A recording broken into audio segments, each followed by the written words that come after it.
Always a pleasure to welcome you to Athens, dear Vera, and you're indeed coming at a time of significant geopolitical turbulence in the neighborhood. Let me repeat, how strongly we condemn the attacks launched by Iran against Israel, and any escalation right now would be a significant threat to regional stability and security.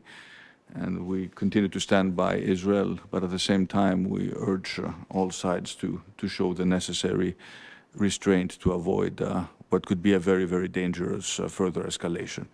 Now, coming to our topics, we are just less than 2 months before the European elections, and I would like to thank you for the commitment you have shown towards highlighting the importance of protecting the integrity of the electoral progress. Remember, we were together also at the Munich Security Conference, highlighting the need for increased vigilance in a time when many actors with malign interests would like to interfere in our electoral process.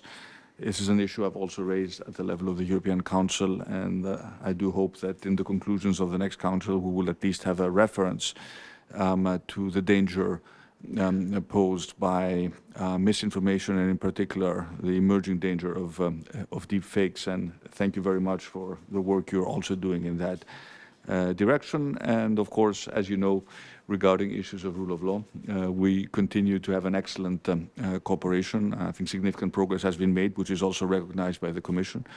We always take the recommendations in the annual rule of law report very, very seriously, and we try to comply to the best of our ability. But I'm happy about the progress that we have made, and our teams are always at your disposal to look into the details of the issues that you have raised and to make sure that we respond to the best of our ability. So again, thank you so much, and welcome once more to Athens. Thank you. Thank you very much, Prime Minister. Also on behalf of my team, it's a great pleasure and honor to be invited back here to your place. I wanted to start by congratulating you for decisive victory in the elections, which enables me to continue our dialogue today. And also thank you for your engagement in the Munich Accord against the deep fakes being used in the political campaigns. I think it was a good moment we had in Munich with the big tech, because their approach, we cannot help it, is quite key and has an influence on whether we will see free and fair elections and the campaign which will enable the people to cast their autonomous vote, or whether we will have the campaign full of hidden manipulations. Of course, we wish the first thing, and I also addressed the European political parties to refrain from using of the deep fakes. Indeed, last time we had a very good debate. We also continue a very, very good and fruitful debate with your ministers on the topics of the rule of law. You mentioned the rule of law report. We are now preparing the edition to be published at the beginning of July, and I want to comment on very good cooperation we have with the Greek authorities. You know that all 4 topics which we cover in the rule of law report are key for our democratic systems, be it justice and prosecution, be it the legislative process, be it the situation of media, anti-corruption fight, and overall checks and balances. This is a very important set of factors or fields which we would like to see well functioning in all the member states.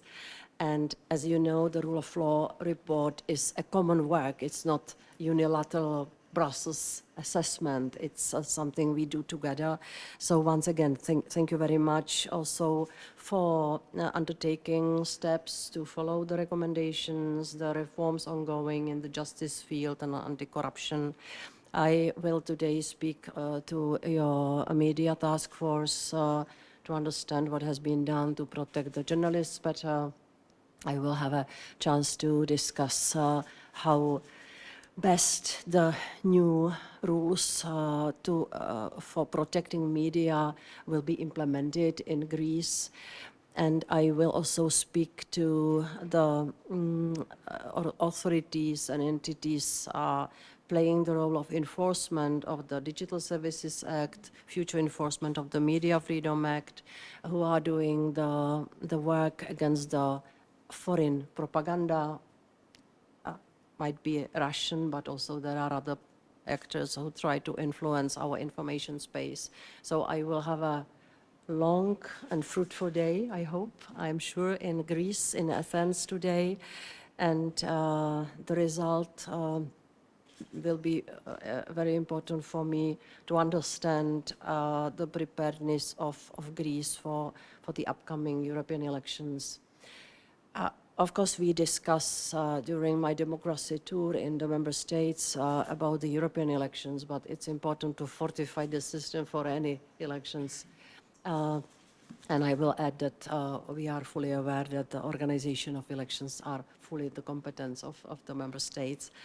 I am coming to the member states with the offer in case there is some difficulty in communication with the big tech companies.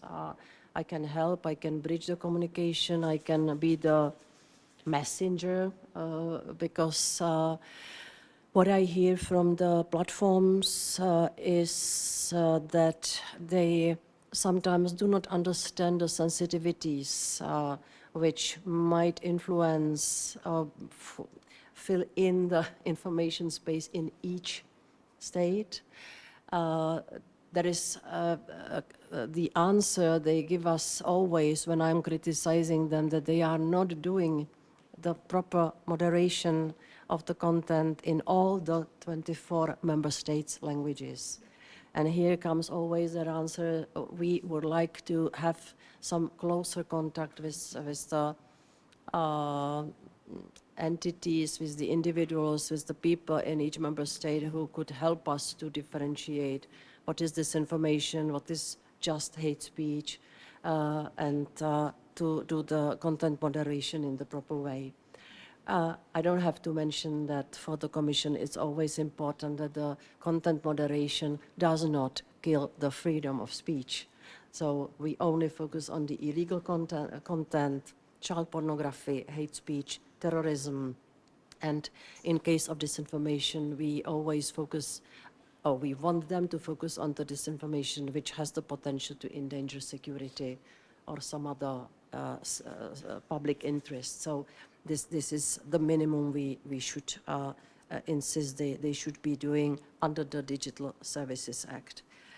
I already mentioned the AI and the need to prepare for bigger impact of artificial intelligence on every sphere of our lives.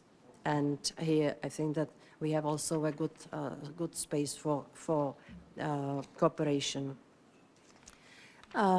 Last time we discussed about the usage of spyware, which is becoming an issue in many member states. And I promised to you two things, that we will cover spyware usage in the member states in our rule of law report, so that to have better picture of how big the problem is. And the second thing, that we will issue a legal opinion on the usage of spyware from the side of the public authorities, but also private entities, and this is in the making. I am still ready to issue the paper during this mandate. I don't have much time, by the way. Today I am taking over the portfolio of Mr. Reinders. So it will be my main responsibility to finalize the process. I remember I promised to you, but not only to you, but several other prime ministers, that we will provide the legal assessment and also responding to the European Court of Justice case law to clarify fully what are the legal conditions for any usage of the spywares. Last comment or more the question or plea, we still have in the process the Defense of Democracy package, which plans or which suggests to create a public register of the contracts which the entities operating on European market have with the third country governments, the contracts which invite those entities on the single market to do some kind of lobbying or influencing of the public opinion and political decision making. This directive is now in the legislative process. The Belgian presidency indicated that they might still achieve the general approach in June. And I wanted to ask for the support of this legislation because we believe that we should know more about such contracts, about such contacts, about such foreign influence on our decision making, especially after the revelations of the cases of the European politicians being allegedly paid by the Russians, which was disclosed 2 weeks ago by the Czech and Polish secret services. I think that it's time to ask for more information about these kind of contracts and efforts from the third countries. So this was the plea from my side. Once again, thank you very much for very good cooperation in all different fields, especially the rule of law field. And I just want to express the wish to continue in the future, maybe during the next mandate, whoever will be doing this portfolio.